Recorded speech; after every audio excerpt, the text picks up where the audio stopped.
Hello, welcome to another Refute This episode. Again, myself, Sideshow and Yiska from Winston's Lab and from the Overrated podcast and various other things that he does. And this is, if you haven't seen the previous episode, this is a 1v1 debate style podcast. Can we call it a podcast? What do you call it? A vodcast? Videocast? What's the best word for videos? A bashing.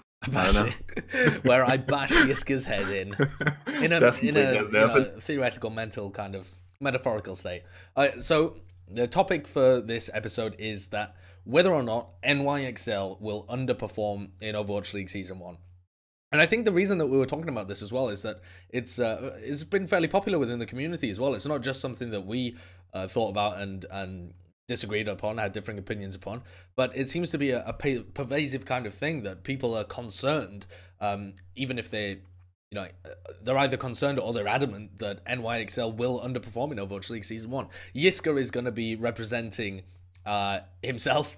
He's going to be representing the pro for this argument, that he believes New York Excelsior will underperform in Overwatch League Season 1. I'm going to argue against. I believe that one of the legends of Overwatch teams will actually not underperform in Overwatch League Season 1. Yiska, why the hell do you believe this? See, once again, I find myself in a situation where I have to argue against consensus reality. And I promise this hasn't been conceived of some fucked up psychedelic trip I was on. Okay. But I will listen, say if you have to start an argument with, I promise I'm not on psychedelics, really, this is my opinion, then we probably know who has the edge just to start it off in terms of what people are thinking. You're going to have to do some work to persuade people. I'm just saying everyone else is fucking entranced and should be ashamed of themselves for thinking otherwise. Oh, okay, here's my argument, right? So the first thing we can obviously say is that this team has been primarily recruited from Luxury Watch Blue. They've played with each other. Like, that doesn't imply that they played with each other much. Yes, there is a core of 4 present, which is always one thing that I always look at and see, like, how good has that core functioned in the past. Now, I know that, for instance, that you weren't too sure about Flowers' level of play because he seems to be quite inconsistent. I think you could say that about all of Luxury Watch, because they in the past have always been sort of put into this position of, yes, they might be like a favorite for to win APECs or whatever, and they always fell short. And sometimes they fell short against opponents that you wouldn't expect it against, right? So even if we go past this, because we can't only limit them to the past achievements and where they might go, although we can say this core has only ever won, and I think that isn't actually the main core. I think the only thing they ever won was like IEM as LW Red, but that is far away in the past.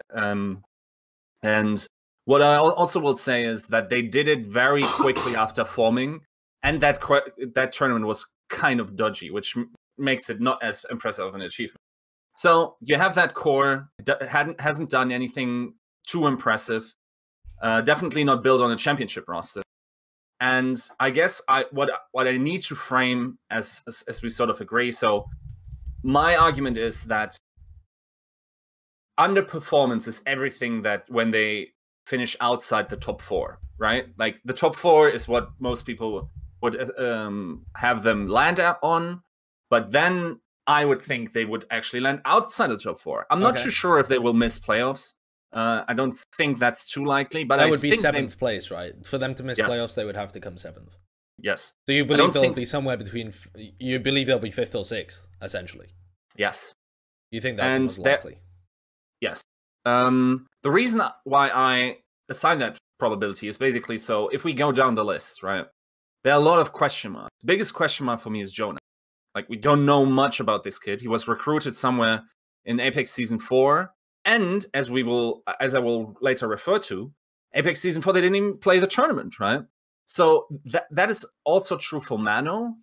We know him as from Africa Freaks Blue, right? We know that he was a pretty good Winston player, and he also was a shot caller, and that he was picked instead of Miro But that has its trappings as well, because we haven't seen like a stellar Reinhardt.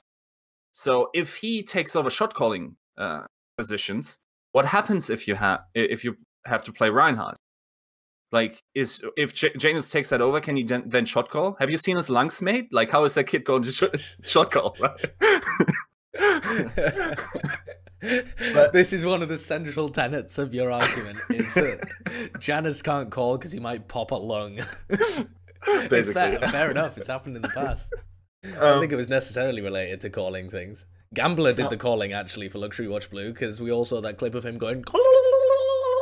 which I assume was him calling a turkey on the map or something, rather than actually some kind of focus fire.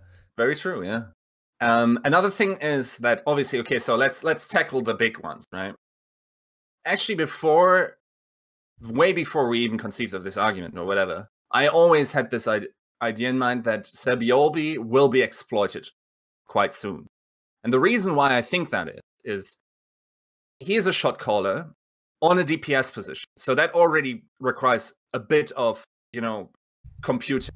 Now, what happens if actually Tracer falls out of the meta in some way? Or it's not just that she can fall out of the meta, but that future Overwatch League competition, like I think it will require players to switch to way more heroes. So if I look at Serbiobi's play share on Winston's Lab, it's like 70% Tracer. The rest is divided between, I believe, McCree. He played a bunch of Roadhog, and then he played maybe a total of 1 hour in competitive play on Soldier. So that in itself might just be, like, I'm not saying he would necessarily be a very bad player on these heroes, but then if you're playing something that you're not used to, how are you going to allocate, mental resources to shot call your team? So as soon as a meta rolls around where Tracer is not the go-to hero in every situation, which is quite likely in my opinion, that can majorly be exploited. Especially also if the Reinhardt also has to come in and Janus is supposedly going to fill that position, right? Then another big exploit for this team is they only have one main support player, which is Arc, right?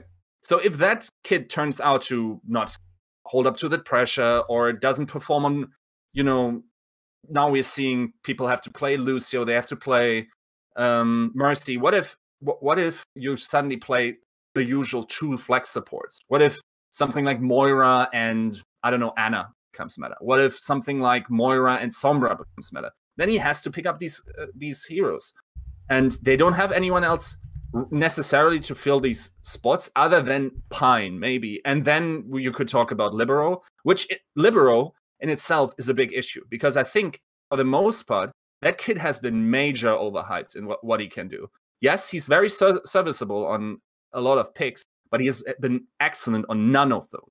He's a very good guy. Like, he's the epitome of jack of all trades, master of none, right? While someone like Flatter is like jack of all trades, master of everything, right?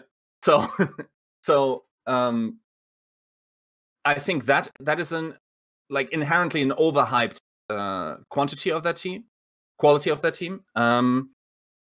Who else is on that team, actually? Well, I think I got most of them. And I will say this, right? It's not just that teams win champions. It's also the surrounding stuff. And I have to say, the fact that they pulled out of APEC Season 4 either reveals to me that the organization has a very different focus in mind, being, for instance, okay, they're not going to play in APEC Season 4. We're not going to risk them shitting the bed and therefore creating a bad reputation for us. Which Lunatic High did.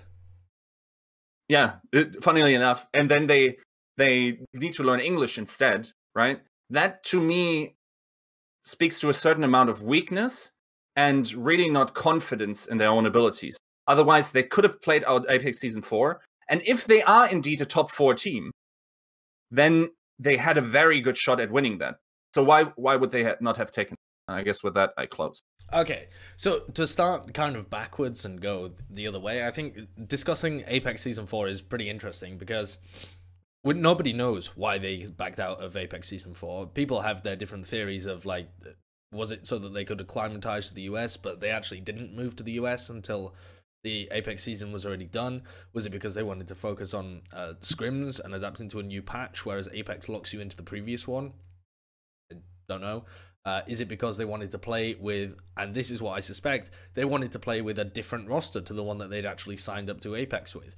They weren't able to play with Flower. They had to bring in Libero onto the team. They were going to transition in Jonah, and they wanted to have more of a flexible system where they didn't have to report every sub that they wanted to use for each match, or you know, the inflexibility of Apex, I think, was unattractive to them preparing for the Overwatch League.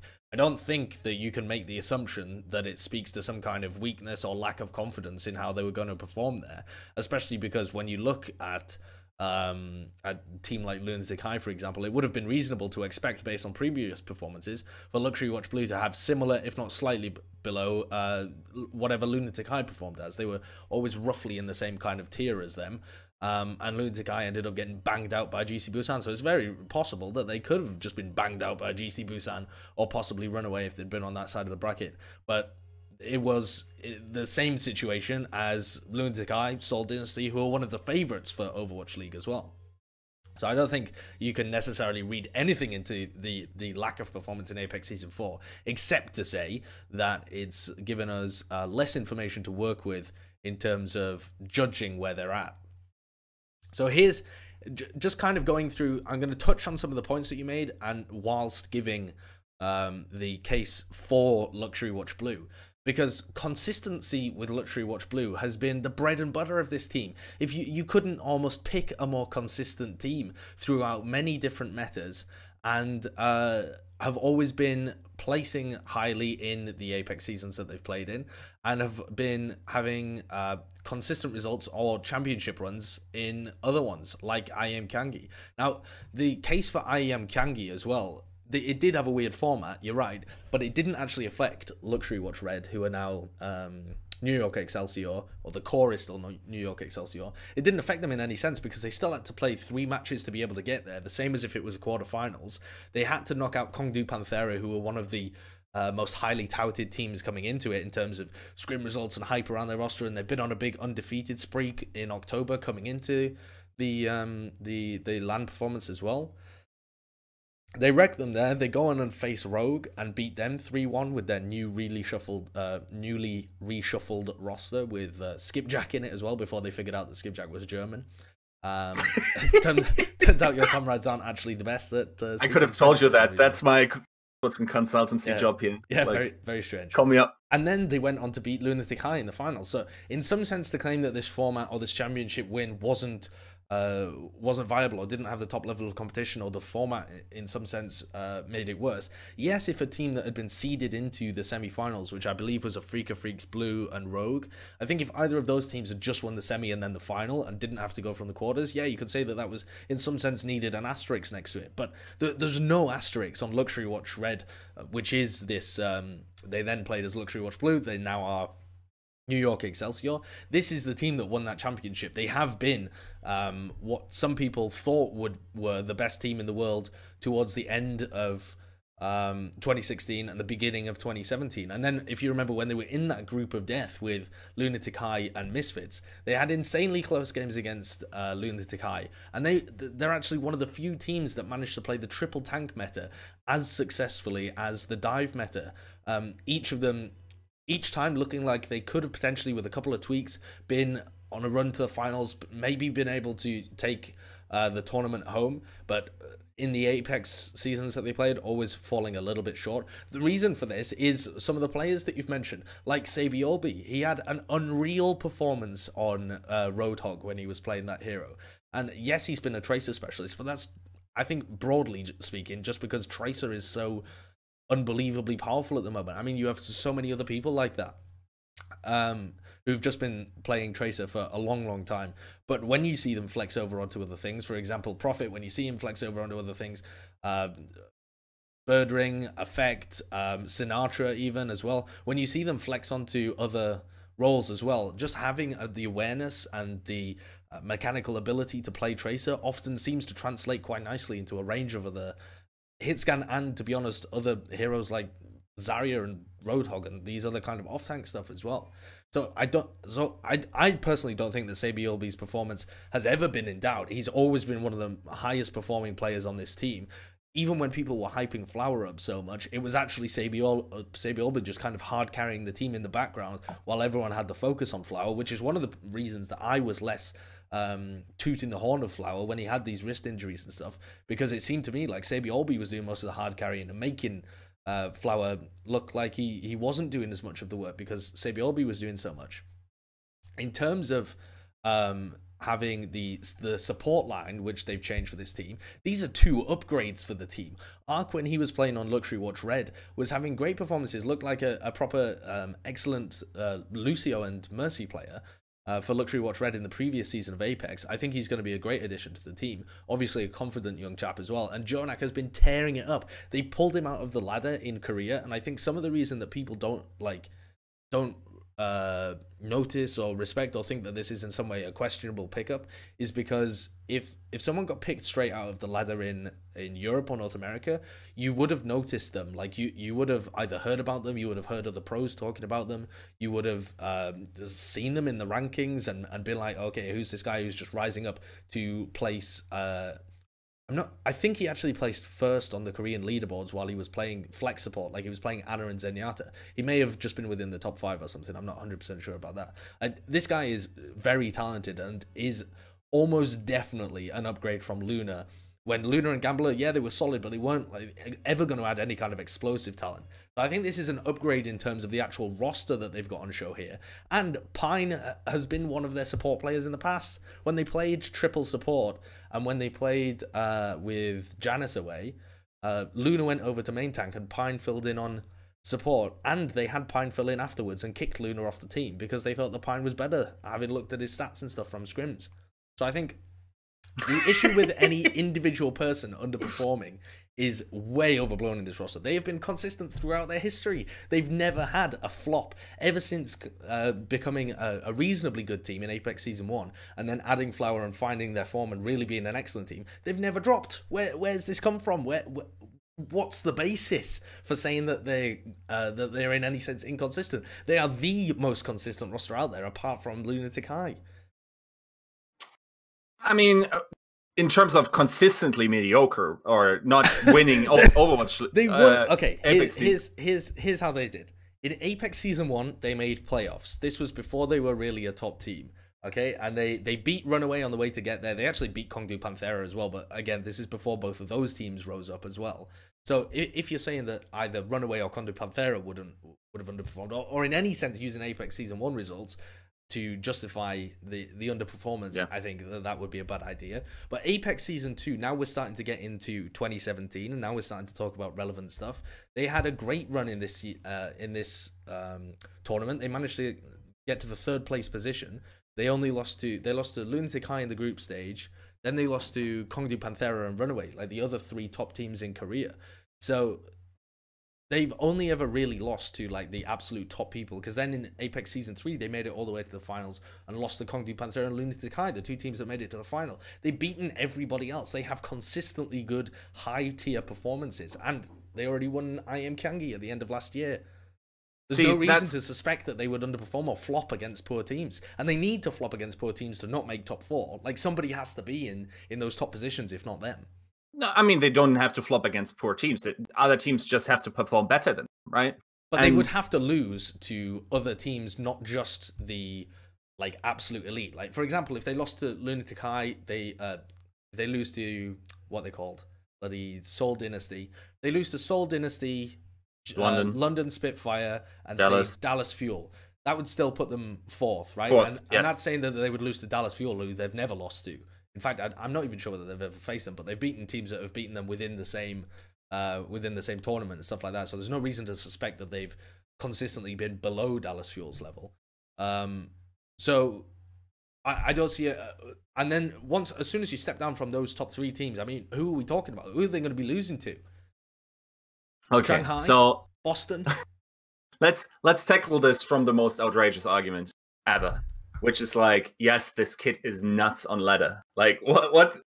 Okay, like, if I was in your position, I'm just saying, if I was in your position, I would have I went so long. I might have forgotten about Jonah if you just didn't mention it. That was your go-to play, but actually making the argument that Jonah somehow is like the new second coming of Ru Jae-hong is like, no, you have nothing to go on here.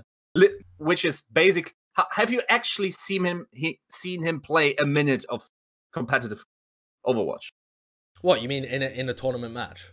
Yes. Oh, he hasn't played a tournament match. That's the point. But the thing is, the reason why you can't say that, the reason why you shouldn't say that this is naturally a bad thing coming in is because we've seen people come from the ladder and perform at a really high level. We've seen it happen before with like DPS players. We've seen it with support and tank players as well. Like in their first season, they have really good performances. And the fact of the matter was that Luna and Pine, or whoever they had in their regular flex support position, was not like a stellar performer anyway. So it's not like, even if Jonah is average and he just happened to get to the top of the ladder and happened to impress NYXL and is actually just an average player, which could be a reasonable position to take, then he would still probably be on the same level as Luna. And this isn't a downgrade. This is just a side grade. And actually, if they've taken the risks successfully, it will be an upgrade for the team. I mean, sure, like you won't find me defending Luna in any way. But the stats never lie.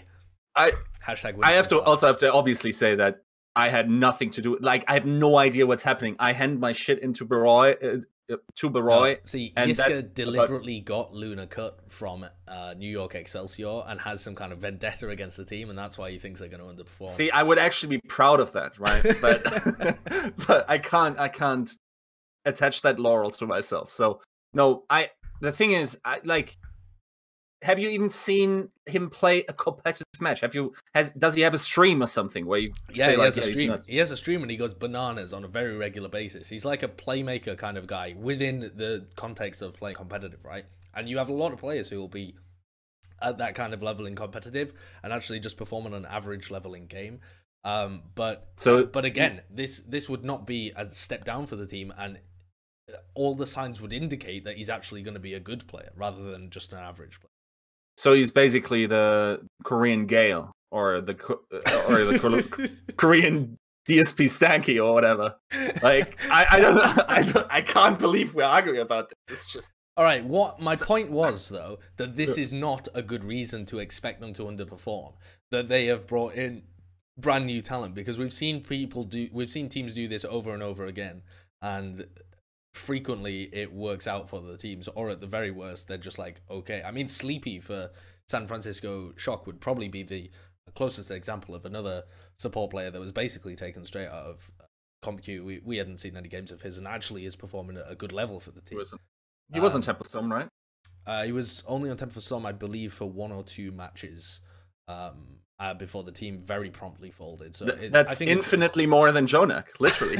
But it's also 2 more than Jonah, and nobody really watched them. And I guarantee that the only reason he was picked up was because he performed well in scrims and had been noticed from the ladder, rather than being like, whoa, you performed so well in your 2 games for Tempo Storm. Like, they're not going to pick him up for that.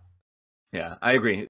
But fundamentally, I think that's just too big of a gamble for a top 4 team to take. Now, naturally, obviously, I have to also confess that if he flops, Pine will slot into that role, right? Yeah. But that might actually open them up to a couple of issues. Because, for instance, I mean, just before you make your point as well, though, the other thing is that they could put Libero in that position, which is what they did in the preseason, and still managed to, I mean, fair enough, they beat Boston Uprising, but they also had a relatively competitive, it wasn't even relatively competitive, it was a competitive game against Seoul Dynasty, who were one of the favorites to take it. It was also a competitive series against Boston Uprising. That's the point, though. It wasn't competitive. It wasn't that competitive. They lose 1 map, and they might have lost Anubis. And let's see how that game goes then. They slayed them on the other 2 maps. They utterly dominated them on the other 2 maps. Yeah. Yeah. But that's still a Boston Uprising. So that's true. That's probably not a team where you should look shaky again. But again, they were using Libero in that match. So even if they have to use Pine or Libero, they have people who will be available for them. I mean, that's a very real possibility that, they might actually have to do this consistently over the entire season, because Jonah is not performing on that level. He's just, yes, we can assign a certain, quality to the staff that they find, you know, new talent. Even though I must say, has Luxury Watch actually, because the fact that they came up, most of them, and then already recruited made players makes me think that they haven't inherently like an ability to educate new talent, right? Well, here's the thing, actually, when you look at the history of Luxury Watch as an organization and the guys that have found this talent, that have been involved in the team, Luxury Watch Red was their primary team, and it took them a while to build the secondary roster that ended up becoming New York Excelsior. They trialed a couple of different people. If you go back far enough, Kaiser was actually on their first Luxury Watch Blue team, playing alongside, who was it? I think he was playing alongside people like Hidden and The Hell, who ended up playing for like other lower level teams. So this was the first roster they had, and then they scouted talent to form a second sister team for like Pine and Flowers Luxury Watch Red. So they did scout players like Sabiorbi, like Janus as well, like Meko is another fantastic player that they scouted for their sister team that ended up being one of the best flex tanks in the world. Oh, I think that's a little bit high of a claim. Well, he definitely was one of the best divas in the world during APEC Season 2. I think he certainly was, and he's played stuff like Roadhog in the past as well and been pretty good at it. I definitely rate him as a very good off tank for this team. I mean, there's a reason that Lunatic High just focused him every single time when they played that game against him. Like, do you remember Eska popping up on the Sombra? And it was like every single time that Meko died, it was because he'd been hacked. Maybe it's because it's so. Maybe it was because it was so easy. No, but okay. So with all the, let's leave Jonah alone because I still think it's like poor guy. Yeah. Like. Okay. All right, let me put this question to you. Let me put this thought experiment to you. If you believe that they're going to finish 5th or 6th, who do you think is going to finish, or who do you think is more likely to finish above them? So I'll give you the 3. You think LA Valiant is more likely to finish above them? I would say that that Luxury, what are they called? Bloody NYXL. Have you heard that they'd rather be called NYXL, apparently? This was something that Uber said on his stream. They don't want to be called the Excelsior. I think that's really funny. So NYXL, I would say that they are far more consistent if you look back over the history books than LA Valiant are. I mean, LA Valiant's core is Immortals, who could not have shit the bed harder in Contenders Season 1. Did you ever see a team collapse from being one of the best teams in the region, or, you know, potentially on the path up to becoming one of the best teams in the region, suddenly slump so hard and just look like they didn't have a clue? This was the core of LA Valiant. Mere, 2 months ago, they were playing like poop. And this is the team that you think has the consistency over New York Excelsior, who've been placing highly in Korea for the last year? Because they actually have recruited talent that, like, just... The thing is, okay, so if Flower was in that team, I would... Okay, that's about the same level of pound for pound recruitment.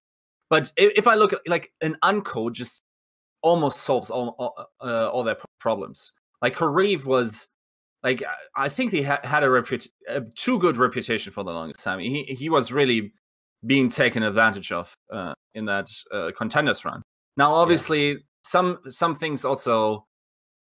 There's always stuff that can happen with these cores, especially in run up. You know, we also can say, you know what was happening during Contenders? Why Luxury Watch wasn't playing APEC Season 4.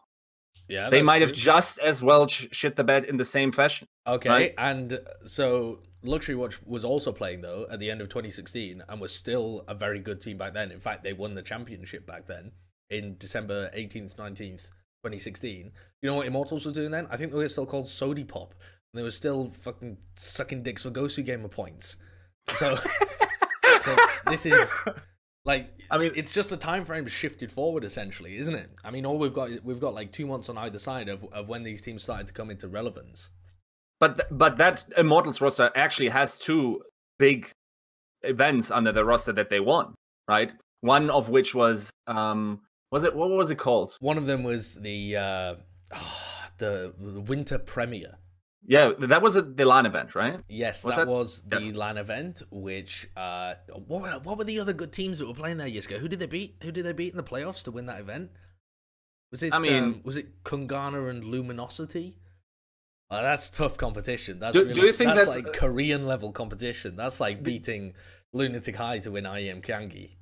I mean, to get there, it was certainly a bigger achievement than lucking out or getting like a certain bracket at IEM Gyeonggi. I don't see how that could. They got the harder bracket at IEM Gyeonggi. So the argument that because they had to play 3 games instead of 2 doesn't fly with me. Like, okay, but it's not. I mean, it's not that. The fact is that just the competition that Immortals has played against, and basically any other. I mean, we're using LA Valiant as an example, but I think that this applies to basically any team that you would say has a higher probability of landing in the top 4 spot than Excelsior. I think all of these teams either have very little experience together as a team or don't have the same kind of accolades. They have been playing in regions that have less competition, they have less achievements to their name, and they have less of a history of being able to maintain that performance over a long period of time. And that level of consistency is going to be absolutely required in Overwatch League Season 1. Yeah, which is also why, like, for my condition to be true, it's not just that, it's not necessarily only the Valiant that it could be. Yeah, right? It could be any of the teams. So we have top 4. We've already established that they're probably towards the lower part of the top 4 because they're not beating. I mean, I said that that there were 3 teams that were in the same tier as them, but I wouldn't put them at the bottom of that tier. I mean, at the moment, I would put them 3rd, I think, overall, in terms of if you look at the rosters that are up there. Over who? Over Dallas Fuel. I would... yeah? Based on what grounds? Based on the grounds of how they've been performing the whole time. I mean, at the same time as they were winning IEM Gyeonggi against much better teams. What do you call them? Dallas Fuel, Envious were winning MLG Vegas in the North American scene, and then when they came into the next season of APEC, Luxury Watch were a lot better than Envious and continued to perform better against top Korean competition throughout the whole of 2017. They placed higher in the APEC seasons that they played in, and had better performances against stronger opponents. That's not true. Over the course of all seasons like that they participated in, the average of Envious is certainly higher than, or it has to be weighted higher. Because a win is not like in 2017. In 2017, okay. I mean, APEC Season 1 was in 2016, right? This was before Luxury Watch Blue came to. But why bring Gyeonggi up? Gyeonggi. Okay, so that wasn't that. I was just comparing because that was when both teams were at their peaks. So this was when Envious was considered the best team in the world, but over in Korea where they weren't playing, this was where Luxury Watch Blue was also winning a tournament. So you had the Envious, the team that had won APEC Season 1, went back to North America at the same time as Luxury Watch Blue rose, and so you had a case of, in some sense, comparing apples and oranges, because this was a new roster in a sense with Flower on Luxury Watch Red. And so when these two titans actually faced off throughout the whole of, or not faced off, but competed in the same tournaments for the first half of 2017 in APEC Season 1 and APEC Season 2, no, in APEC Season 2 and APEC Season 3, it was Luxury Watch Blue that were having the deeper runs, that were performing better against the top teams, that looked like they had a shot to maybe take the get to the finals, if not win APEC Season 2.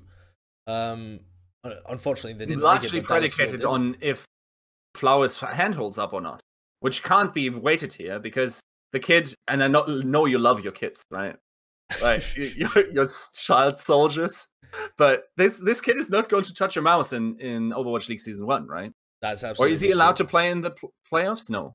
He turns 18 next year. No, right? I don't think so. Yeah, he's only playing for Overwatch League Season 2.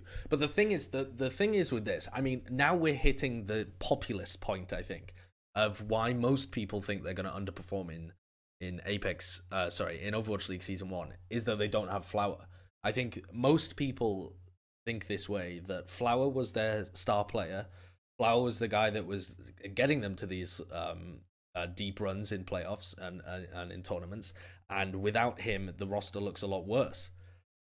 I think in general the roster actually looks better without him. On balance, it doesn't look better for his absence, but it looks better because of the players that they've brought in. The support line, if you think that Jonah's going to live up to the hype or potential or whatever, looks better. If it doesn't, it looks pretty even. But the tank line and the potential for what they can do there, looks better with Mano for me. Janus was always a good player, but I thought that there were certainly times where he was making a lot of mistakes in games and would set himself up in weird positions and get his shit shattered. Yeah, like when people were playing passive against them, he would just not have the greatest. He's a very passive player, right? He likes to counter dive backwards onto people that are diving him rather than going in aggressive, and that was exploited in APEC Season 3. Obviously, they still had a fantastic playoff run, but once they got to the playoffs and they were playing against the very top 2 teams, those guys were able to exploit them. And now that they've got Mano on the team, Mano has been a guy that I have lauded since APEC Season 2 when he was playing with the Freak of Freaks Blue. I think he's a very good main tank, and I think that he's a very good Reinhardt as well, as we saw when they played in Korean. I need to mute this guy that's messaging me on. I can't do it. Okay, everyone who listens to this is just going to think they've got getting Discord messages. So I think Mano as well is a very good Reinhardt, which we've seen when they played in Team South Korea. You know, they were destroying people when they were playing with him on Reinhardt. They were just kind of messing about because it just looked indestructible. Now that's the whole team, but Mano doesn't look like one of these players where he can only play Winston and has a shocking Reinhardt. He looks like a very well-rounded tank, a very intelligent player. So I think that's again like an argument. Like, yes, he looked very good in SoloQ, which essentially, you know, the World Cup is a glorified SoloQ event because everyone practices with each other just the same amount, and it takes it about as seriously as the average game. No, they don't take it about as seriously as the SoloQ games. I mean, that's hyperbole. Definitely, it's not the same level as something like APEC or Overwatch League or whatever. But I mean, if you listen to that, were really going for it, you know. If you listen to the MVP of the tournament, I think there's an argument to be made that he takes his SoloQ games much more seriously than that's true. That is true. Than his World Cup games, where he was like, okay, they're just going to win. We can't do anything. Yeah. Like, nobody's going to take him up. Mano definitely did not get the MVP of the tournament, and another tank did. But I don't think that has anything to do with it. But the thing is, in general as well, if we're talking about players that have been playing Winston for a long time, or playing Tracer for a long time, playing Zenyatta for a long time, I think when you're talking about such high caliber players that have clearly been trying other stuff in scrims and trying other stuff off stream and stuff, the default place to go should not be, we have not seen them play Reinhardt very much, or we haven't seen them play Anna very much, or we haven't seen them play X very much. They're probably going to be bad. Like, they're probably going to be average at it. That I think average should be where you expect people to be. If they're a very good player at another hero, they're probably going to be average at it unless you've seen them perform better. Like, you shouldn't immediately go to they're probably shit at Reinhardt. And from what we've seen, he's actually a very good Reinhardt. But that's the way it usually goes. Miro is not a good Reinhardt. Jesha is not a good tank player. Not the way it usually goes. The reason that we have this tendency, I think, is because when you look back, when both options are available and people get named like a Winston specialist because they play Winston when both are available, then it's reasonable to suggest that they either can't play the other one or are so much better at the other one than that. But when you've had a meta where you have to play Winston for so long, like, nobody's playing Reinhardt right now. Like, nobody at all. And, I mean, I don't even know why I'm going this way, because he literally played Reinhardt in APEC Season 2 for a large amount when he was playing with a Freak of Freaks Blue, and he was a very good Reinhardt. He was a good player. Mano in Season 2. Yeah. Didn't they add him in Season 3? No, they played with him in Season 2 as well, and a Freak of Freaks Blue. He was playing with when Amon and Dayfly were still on the team. Okay. Before they added IDK and bloody Lucid. Oh yeah, Dongyan was the one added, right? Yeah. Yes, okay. Yeah, so I mean, all of these players have. Was he good Reinhardt then? Yeah, he was good at Reinhardt then. He was. I mean, he wasn't on. Freak of Freaks Blue that season weren't the best team in the world. He didn't dominate on Reinhardt or look like insane. But that his experience there, where he looked like a very he looked like a good Reinhardt, plus his experience at the World Cup, where we've seen him play a very good Reinhardt, I think should lend itself to suggest that he is a very well-rounded tank player rather than just being a Winston specialist. So what's Janus going to do in that roster? Just sit in an incubation chamber to keep care of his lungs, or yeah? I've actually no idea what. I mean, in my opinion, just looking from an outside point of view and how these guys have played before, I think that Mano would be the better option most of the time. But it seems like they're going to field Janus as well. They didn't remove him from the roster or something. He's considered one of the core members of the team. Perhaps he has a calling role or something else. So who knows?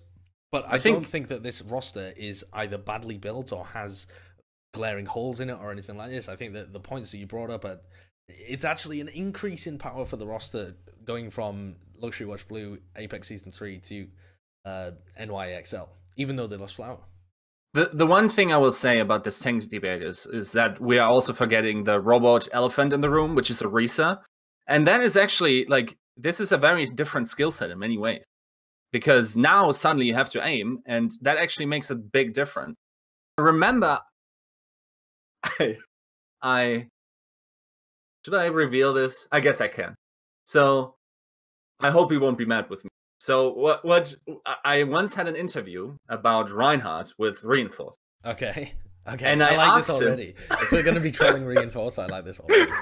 And I asked him, like, so the way I do my interviews is like I give them a bunch of questions, very long questions, and they can read them, and it's usually enough that when they don't want to answer a question, they don't need to, but most of the people answer all questions. And yeah. So I put a question in. So the Lucio redesign had just hit, right? Okay. And like teams were dropping their Lucios left and right because they weren't mechanically able, right? Vonifil was dropped and everything. So the natural progression of my thought was, okay, who's the next role that doesn't have the mechanics to be dropped? And I asked Reinforce, what do you think about the career longevity of main tanks when they possibly introduce a character that now needs to aim or something? And he chose not to respond to that question, which was very telling in a way. But yeah. To be fair, I think the guy's got noodle arms. It's difficult for him to aim. You know.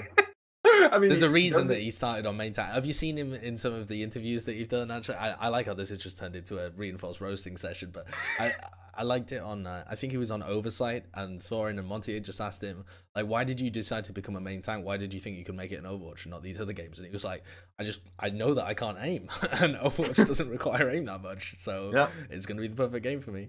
Yeah. So that's a big question mark. To be fair, that applies to a lot of different main tanks because we haven't actually seen them on anyone else. But maybe we see one of them be like an Arisa specialist, and you can then employ that maybe on Lejang or something, right? Where that is played at times. Sure. But then if Mano can't do that, then they again get to that shot calling issue, right? And you know, there's these possibilities that, for instance, in the playoffs, Jave Kaplan's like, Arisa is the best main tank. And by the way, we're actually also playing Soldier on DPS now, or I don't know, like Junkrat. Like now Saibiobi is on an unfavorable pick. Mano is on an unfavorable pick. They all need to think about actually how to play their character, not just pure muscle memory of one character for a year. And suddenly, like, that's a real issue in comps. Because I think that's also one thing where I say, we'll say about Saibiobi, where you mentioned, okay, all these players like Sinatra, and, you know, like they can seamlessly transition to these other characters. I think that's actually not a fair comparison. The fair comparison is Taimu, because he is also a DPS shot caller. Taimu can't play Tracer. No, he can't play Tracer, but he's the DPS shot caller that has to switch for his team, or when forced to switch, obviously doesn't look as mechanically excellent because he needs to really focus on the action. So that might just, like, if we're thinking that this is a constant concept that applies to all DPS players, and we only really have that, I'm not sure if anyone else is really like main calling for other teams from the DPS role. Feek, I think, does as well. I'm not sure how much he calls, but I think he's supposed. Feek, I think, contributes to a lot of the calling for his teams. I mean, look, position. Obviously, Grim Reality, right? Like, the kid hasn't looked mechanically marvelous recently, so he has in the past. No, I was actually pulling the face there, because now we're not even comparing apples to oranges. We're comparing apples to, like, I don't know, bloody fake oranges, like actually Fabergé eggs. Not Fabergé eggs. They're far too good. Like pleb oranges is what we're comparing them to. You can't compare Saibiobi to Grim Reality. The guy's achieved so much more. Like, say, the other thing as well about that though is that I think a lot of the points that you're raising are not specific to New York Excelsior. I think a lot of the points that you're raising about, like, how is this team going to deal with X that they haven't come across before, or how are they going to respond if this in the meta shifts, I think you could broadly apply that to almost every team in the league. And this roster actually is one of the better teams, I think, in terms of adapting to whatever the meta can throw at it. It has 2 main tank players. A lot of the rosters don't have 2 main tank players that would be in that position to overtake them. It has Pine, who's like a super sub for the team. There are very few teams that have Pine and Libero, guys who have unbelievable flexibility and can play not just a wide variety of DPS heroes, but a wide variety of heroes in general. I mean, Libero played bloody main Diva for his team, and Pine played Ana for ages, and Zenyatta. So I think this is actually one of the better teams to be able to deal with the issues, and the issues that you're raising are just going to affect people in a wider sense rather than being specific in any way to New York Excelsior, and going to be a reason why they would fail where others wouldn't. No, what I would say to this is that their star player ratings for this, like, the only star players they realistically have is Sebiolbi. I think you would agree to that. Yeah. And we can maybe say Mano, but we haven't seen actually Mano perform on a, like, super high level outside of Dongyan, I would argue. And I don't want to even consider World Cup anything that we should bring up as an argument. So that's these 2 players, and then there's Pine as a star player, which I give you, and he probably doesn't have too many downsides. So since you've brought up Pine here as well, I think that any kind of argument where you say that Flower, the loss of Flower is going to cause this team to underperform, I think you can basically just offer Pine on a platter and go like here's almost a clone of Flower. Do what you will with it. He has very similar tendencies in terms of his playmaking. He has very similar hero pools. He has a nutty Widowmaker. He has a very good Genji. His Tracer, when we saw him flex onto that for small amounts of time, and Soldier 76, he was dominating the preseason. This is a guy that was renowned back when he played with Flower for forming pretty much what was considered the best DPS duo in the game. Like, people were scared to play these guys, and it was an unbelievable upset when they didn't make APEC Season 1 and ended up being upset by Runaway.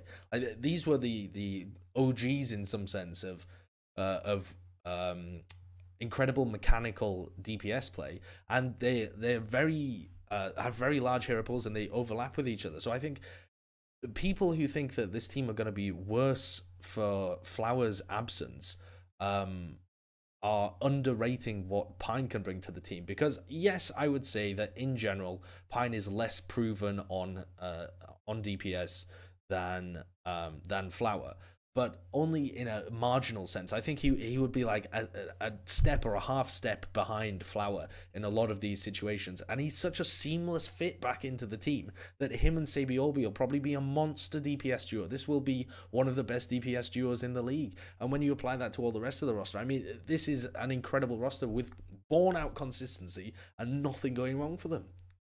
I agree that in the case that this would happen, that they actually can have Pine as a full-time DPS, and Jonah doesn't shit the bed, then there is a certain probability that, yes, they will make top 4 in that. And it's probably not a small probability. It's probably, I would give it to 25% chance, right? Like that this gets in, because, okay, so here's basically, let me sum up why all these uncertainties add up to them possibly not finishing 4th. And obviously, my argument is not necessarily 100% they will not finish 4th. Yeah, you're just saying there's a large probability. Higher than 50%. And the reason for that is all these uncertainties add up. Let's not forget, okay, based on the argument how we frame it, is top 4, is that after the regular season is done, or is that after the playoffs? I would say that there is an issue with them in playoffs, but the fact is that they also might be exploited over the season in general. Not enough to miss the playoffs, so I don't think they will necessarily be ruled out of the final top 4 based on that. But I think they might actually fall short because in that tournament, because there are just also so many things that could go right for team. And it's not just a singular team. It's not just Valiant. It's also Houston that could do it. And I mean, we don't know what Fusion will look like necessarily right now. They are almost as actually, they're more proven than Jonah, if we're being honest. Like, who else could? I mean, Gladiators look pretty good, right? In the preseason, obviously, preseason still. Who else is in that damn league? Let me see. Who else could possibly? I mean, Shock has a certain possibility that once, like, if they make it into players and now they get their top players in, they might easily kick NYXL in a best-of-5 series out of the tournament based on the tournament format. Have you learnt nothing about Koreans dominating Overwatch yet, Yiska? I'm ashamed of this. You're naming all these Western teams and saying that the sum total of it is that there is a higher likelihood that one of these Western teams will end up higher than New York Excelsior in the top 4, and I simply don't believe it. I don't think that this is the case. The thing is, you're like citing variables that could go wrong and inconsistencies, uncertainties with New York Excelsior, but then this perfect world would have to happen in which New York Excelsior, like Jonah shits the bed, for instance, or they can't figure out their tank situation, or Pine underperforms, or something like this, all of which are fairly unlikely situations in my opinion. And another team would have to do incredibly well, honestly better than any Western team has done apart from Envious in APEC Season 1, to be able to overtake an absolute Tier 1 Korean team and enter into the playoffs above them. So my argument would be that on the basis of looking at Luxury Watch Blue's history, the players and the trades that NYXL have done, the fact that even though they've lost Flower, they've got Pine in there to replace him, and they've got Libero and all of this fantastic flexibility, there is a very good reason to believe that they will finish top 4 and might even be one of the best teams in the league. See, like, this is again this Korean dogma, and that's exactly the same reason I will wreck your shit in pellets, by the way. like, why is it that now that the environment is completely different, right? Koreans are actually the minority competing on another continent. Koreans are like, mommy, please cook me food. I'm starving here. Like, if you bring Ahan over, that might be his only chance at a diet, right? Because all right. Well, here's the thing. It's not just like a home team, some random home team aura that they have in Korea. Have you heard of the legend of Ardiont? They went over and smacked some bitches in the Pacific Championship. Now, yes, this is the Pacific Championship. The level of competition isn't as high. They still absolutely dunked on Flash Wolves. Real quick. Absolutely dunked on Blank.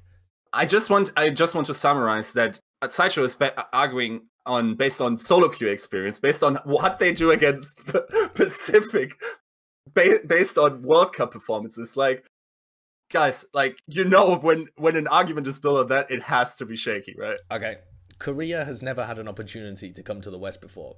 Are you genuinely telling me that you think if Apex had been held in the West or runaway play in an alien Lunatic Hyatt had the chance to come over to MLG Vegas or something? Maybe not MLG Vegas because Envious had already won, but like Overwatch Open, that was still too far back. Hell, Contenders. Let's say Contenders when Envious was playing in there with Rogue and stuff like that.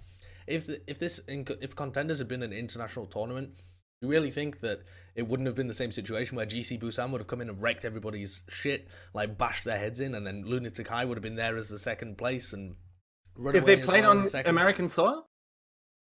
Yeah, if they played on American soil with like an even split between the teams. The Korean teams are just better, Yiska. But it's not an even split. It's like, I think there's 47 players that are Korean in Overwatch League.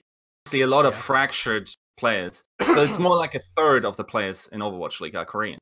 Yeah, right? But it matters less the players. It matters more about the teams, right? It's about how many teams there are, and there's 3 full Korean teams in Overwatch League, which is a quarter of the teams that are in there. So I guess we can open that can of worms real quick. Like, why do we think Koreans are better at Overwatch than Westerners? I mean, I'm not going to try and explain the reasons and the mechanics why they're better. I'm just going to say that if you look at the evidence, they are better. They have been better in the past.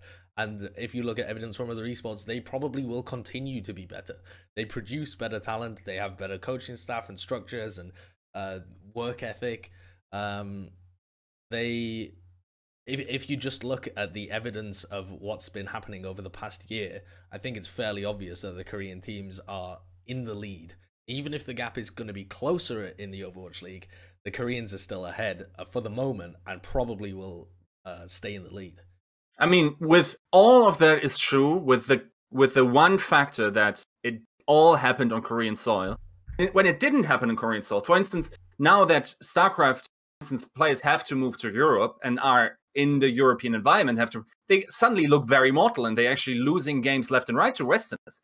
If the thing is, why I ask you this question is because I think a part of why Koreans are so dominant, or have been dominant in the past, and let's not forget, we always had like 2 Western teams.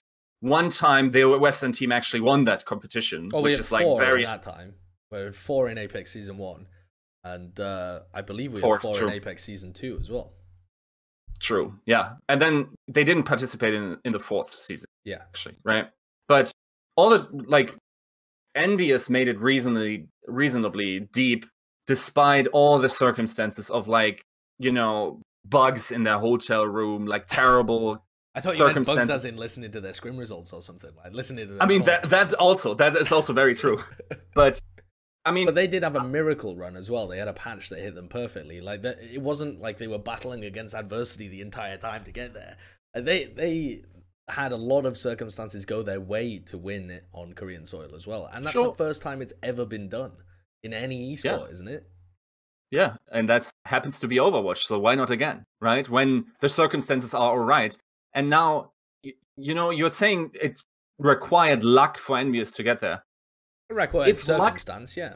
If luck strikes, or it's not even that luck has to strike for, like, if the meta doesn't stay consistent, as I've pointed out, like, if Tracer doesn't suddenly make it in the meta anymore, we don't know what. Okay, fair enough. If Roadhog is the replacement, maybe you could have an argument for Sabiobi then.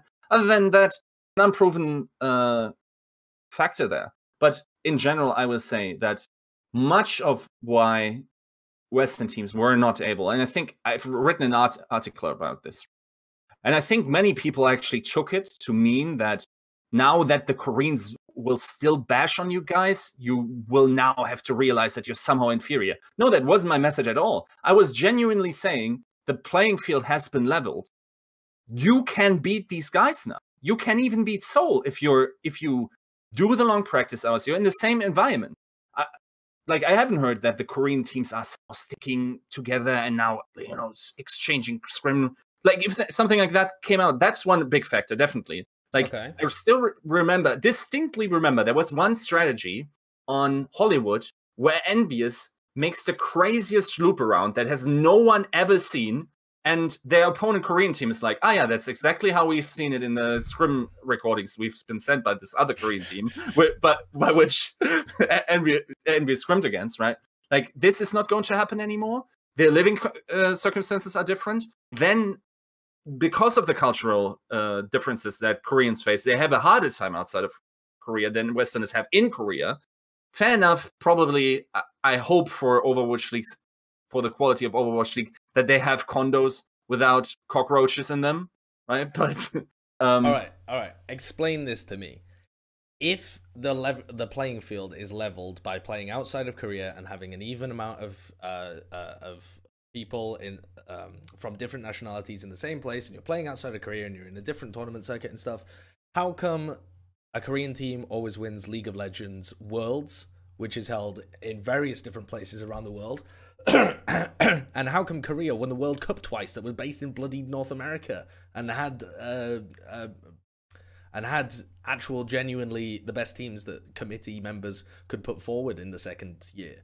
They went over to other places and smacked their heads in. They just haven't had an opportunity to do it yet in other tournaments. Exactly. So do you think New York Excelsior will fly home every week to get the best practice? This is only possible because these teams aren't half a year in a league and get to you know, they continuously get to charge up on Koreanness in their scrim environment and on the SoloQ ladder. And you already see how Koreans influence the North American SoloQ ladder. There's no doubt in my mind that the North American SoloQ ladder, simply because of the presence of actually people that instill this culture into SoloQ, is now much better than Europe, right? No, I would agree, definitely. But that, I think, is actually a positive for my argument rather than yours, because they are creating the Korean culture in the Overwatch League. They're making the ladder better so that they can get good practice. They have enough Koreans here, 47 out of the 113 players. They almost have half of the Overwatch League is Korean players. They have like this other Korean teams that they can scrim against and get practice against. Some of them have really large rosters, so they can even run in-houses or whatever, like sister teams would in Korea. They've brought over chefs. They have infrastructure to be able to support them. I don't think that this is the same situation as like the APEC teams when they moved over there and they're living in like hotel rooms the entire time. It's not like they're in poor living situations where they're going to underperform. They have brought over the infrastructure and popped it down in Los Angeles. Some of them are probably just going to hang out in Koreatown in Los Angeles. And they bring their moms and like their entire family to like. Well, some of them, most of them will live outside of home anyway, though. They'll live in gaming houses in Seoul, so it's not like they're there's suddenly never seen their families and they were going home for home cooked meals every night. They were playing in team houses. Yeah, I mean, but still, the Korean culture still is so impactful. Like, you don't know if Selbyolby randomly sees a fangirl on Twitter, like, post her fingernails, and he says, "I don't like that color," and suddenly, like, they want his head in Korea, something like, this fucking misogynist. Like, you don't know what's going to happen with them, right? So I would apply a certain probability of like 1.5% that they will be just get in murdered. some drama. Someone put a target request on them. I will say that I think it was a very good idea to get married before the Overwatch League for Selbyolby, which sort of makes me think that it's less uncertain, because we know that, I mean, certain stability just. I don't know if he brought his wife over, actually. I have no idea. I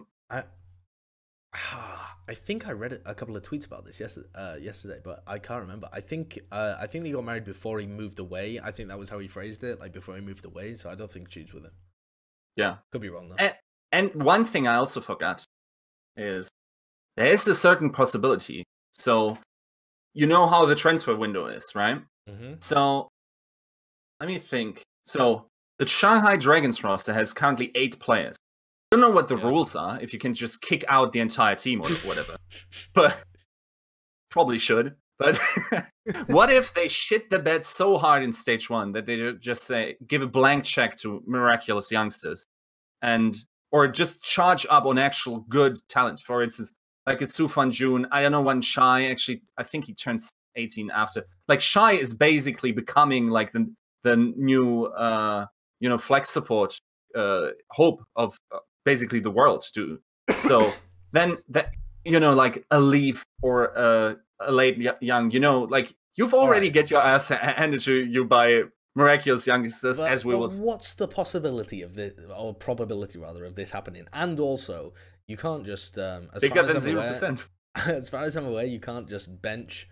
Or rather not bench, but you can't just like cut them so they're not even involved in your roster. You would have to trade them to another team, and who the hell is going to want some Chinese teams that can't speak that English that well that you've picked up from bloody Team CC or whatever? Like, you're never going to be able to trade them to another team and make them pay for it and be able to pick up new talent. They've only got 4 spots to work with, so I don't think they're there.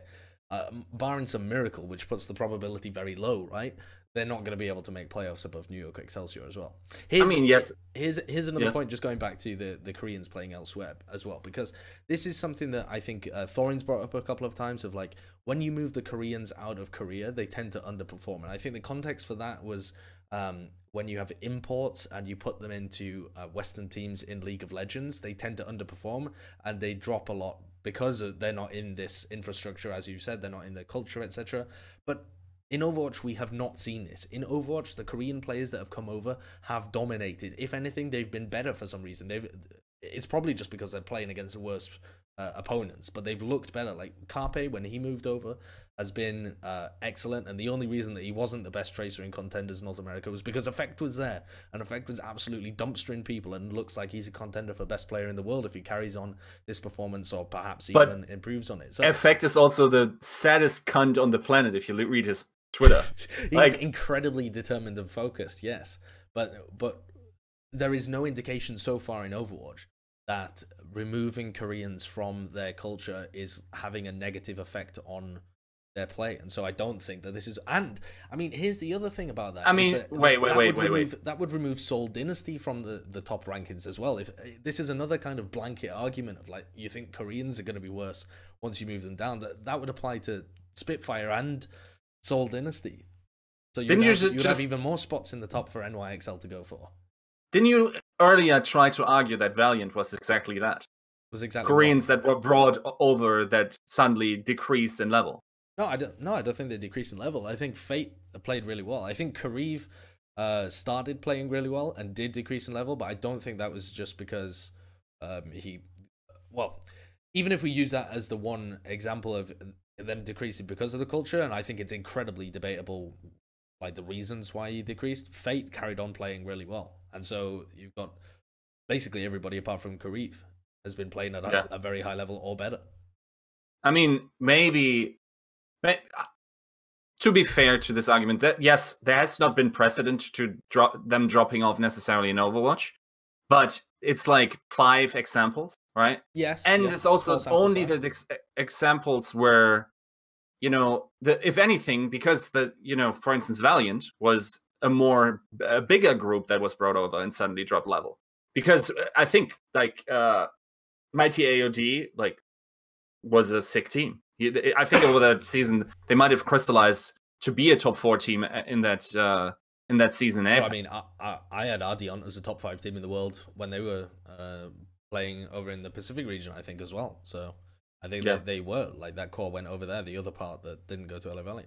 I mean, other guys like Envy looks like he's playing really well now that he's sorted out his issues and is now being fielded back in the preseason. I think the Koreans in general are gonna just play incredibly. Yeah, I mean, it's also not if we say okay, maybe the Koreans can keep their level, but now you also have the Westerners that can play up to their usual standards, right? Like I don't think, like, be honest, if I look up now your YouTube channel, would you have predicted for Rogue to, or did you predict that Rogue would have done this poorly in APEC? In APEC, you mean when they were in a group with Panthera and Lunatic High? Yes. I think I had it in all likelihood that they were going to finish in 3rd because I rated Lunatic High and Panthera that highly, but I may have put them in 2nd place, assuming that they would beat one or the other. But I mean, even at that point, we didn't think that they were going to smash the Korean players. We thought it was going to be somewhat even with the top teams. I didn't expect that they would lose like 1-3, 0-3. I thought it would be very close between the 2 teams. And actually, the games themselves were. Whoa, I've just lost you. Yiska is now dead. Rest in peace, Yiska. I think that actually that this means that I won the argument. This is going to be the only ever episode, I think, of Refute This where I have successfully refuted it, because Yiska has rage quit. He's gone. He's out of here. He's pieced it. Actually, I think his internet has died. What an amazing way to end an episode. Let me see if I can... Oh, now you can see on the screen the troubles that I was having at the beginning.